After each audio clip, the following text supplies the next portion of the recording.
പ്രത്യേകിച്ച് ഇന്നത്തെ കാലഘട്ടത്തിൽ വളരെയധികം പ്രാധാന്യമുള്ള ഒന്നാണ് റൂം റെൻറ്റ് ഫെസിലിറ്റി. ഈ റൂം റെൻറ്റിന് ഇത്രയധികം പ്രാധാന്യം ഹെൽത്ത് ഇൻഷുറൻസ് പോളിസിയിലുണ്ട്. നമുക്കറിയാം, നമ്മൾ പല ആളുകളും ഹെൽത്ത് ഇൻഷുറൻസ് പോളിസി എടുക്കുമ്പോൾ വളരെ കുറഞ്ഞ കവറേജിൻ്റെ പോളിസി എടുക്കുമ്പോൾ അവർക്ക് കുറഞ്ഞ കവറേജിൻ്റെ ഡെയിലി റൂം റെൻറ്റ് ഫെസിലിറ്റി കിട്ടുകയുള്ളൂ. ഇത് അവർക്ക് പല ബുദ്ധിമുട്ടുകളും നാളെ ഉണ്ടാക്കുന്നുണ്ട്. കാരണം വരാൻ പോകുന്ന കാലഘട്ടത്തിൽ ഓരോ ഹോസ്പിറ്റലും വളർന്നുകൊണ്ടിരിക്കുന്നു, നമ്മുടെ ഫെസിലിറ്റീസ് ടെക്നോളജി ഡെവലപ്പ് ചെയ്യുന്നു. അതിനനുസരിച്ച് നമ്മൾ റൂം റെൻറ്റും ഓരോ വർഷം മാറ്റങ്ങൾ വരാം. ഈ വരുന്ന സാഹചര്യത്തിൽ ഹെൽത്ത് ഇൻഷുറൻസ് പോളിസിയിൽ നമ്മൾ എടുക്കുന്ന കവറേജിൻ്റെ ഏകദേശം 1% ആണ് നമുക്ക് റൂം റെൻറ്റ് അലോട്ട് ചെയ്യുന്നുള്ളൂ. ഇപ്പോൾ ഒരു എക്സാമ്പിൾ പറയുകയാണെങ്കിൽ ഒരു 5 lakhിൻ്റെ പോളിസി എടുത്ത ഒരാളെ സംബന്ധിച്ചിടത്തോളം ഒരു ദിവസത്തെ റൂം റെൻറ്റ് ആ 5 lakh കവറേജിൻ്റെ 1%, അതായത് 5000 രൂപയാണ് ഒരു ദിവസം എലിജിബിലിറ്റി ഉള്ളൂ, റൂം റെൻറ്റ് എലിജിബിലിറ്റി ഉള്ളൂ. ഈ റൂം റെൻറ്റ് നമ്മൾ ഹോസ്പിറ്റലിൽ ചെല്ലുന്ന സമയത്ത് നമ്മൾ ടൂറിന് പോവുകയാണെങ്കിൽ നമുക്ക് ബാർഗെയിൻ ചെയ്യാം, ലോഡ്ജിൽ റൂമൊക്കെ എടുക്കുന്ന പോലെ ബാർഗെയിൻ ചെയ്യാം. എന്നാൽ ഹോസ്പിറ്റലിൽ പോയി ചിലപ്പോൾ ആ ഒരു അന്തരീക്ഷം ഉണ്ടായിക്കൊള്ളുന്നില്ല. അപ്പോൾ നമ്മളെ സംബന്ധിച്ചിടത്തോളം നമ്മളവിടെ ചെല്ലുമ്പോൾ സീരിയസ് ആയിട്ടുള്ള അസുഖമായിരിക്കാം.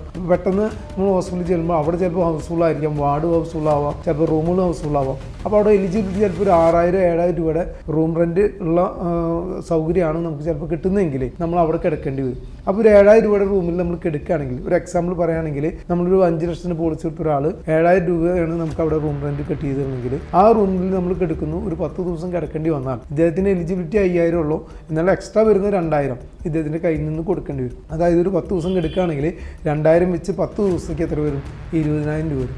അപ്പോൾ ഇദ്ദേഹം എടുത്ത കവറേജ് 5 lakh ആണ്.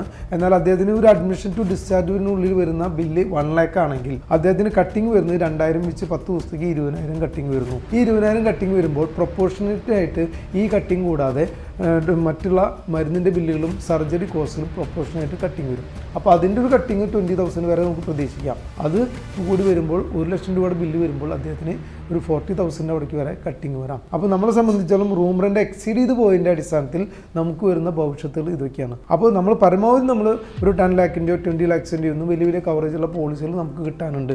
അപ്പോൾ പോളിസി എടുക്കുമ്പോൾ വലിയ കവറേജ് പോളിസി എടുക്കുമ്പോൾ നമുക്ക് എന്താണ് ഗുണം? വലിയ സൗകര്യമുള്ള റൂം റെൻറ്റ് ഫെസിലിറ്റി നമുക്ക് ഉപയോഗിക്കാൻ സാധിക്കും. അതുകൊണ്ട് നമുക്ക് നമ്മുടെ കട്ടിങ് വരാതെ നമുക്ക് മാക്സിമം നമുക്ക് ക്ലെയിം കിട്ടി നമുക്ക് വീട്ടിലേക്ക് പോരാൻ സാധിക്കും. നമുക്ക് റൂം റെൻറ്റിൻ്റെ ഇത് കൂടാതെ നമുക്കൊരു 5 lakh പോളിസിയും 10 lakh പോളിസിയും നമുക്കറിയാം. ഇന്ന് പല കമ്പനിയും പല പോളിസികളും 2 crore വരെ അൺലിമിറ്റഡ് കവറേജുള്ള പോളിസികളൊക്കെ ഉണ്ട്. എന്നാൽ നമുക്ക് കേൾക്കുമ്പോൾ വലിയ കവറേജാണ് തോന്നുമെങ്കിലും നമ്മൾ എടുക്കുന്ന പ്രീമിയത്തിൽ 5 lakhിൻ്റെ പ്രീമിയത്തിന് ചെറിയൊരു വ്യത്യാസമാണ് 10 lakhിലേക്കും വരുന്നുള്ളൂ, 20 lakhിലേക്കും വരുന്നുള്ളൂ, 30 lakhിലേക്കും വരുന്നുള്ളൂ. ഇങ്ങനെ ചെറിയൊരു വ്യത്യാസമാണ് വരുന്നുള്ളൂ. അതുകൊണ്ട് തന്നെ അത് നമ്മൾ മനസ്സിലാക്കി ഈ ചെറിയൊരു പ്രീമിയത്തിൻ്റെ ലാഭം നമുക്ക് നഷ്ടപ്പെടുന്നത് അവിടെ റൂം റെൻറ്റിലും മറ്റുള്ള സർജറി കോസ്റ്റിനും വരും. അതാണ് നമ്മൾ പ്രധാനമായിട്ടും ശ്രദ്ധിക്കേണ്ടത്.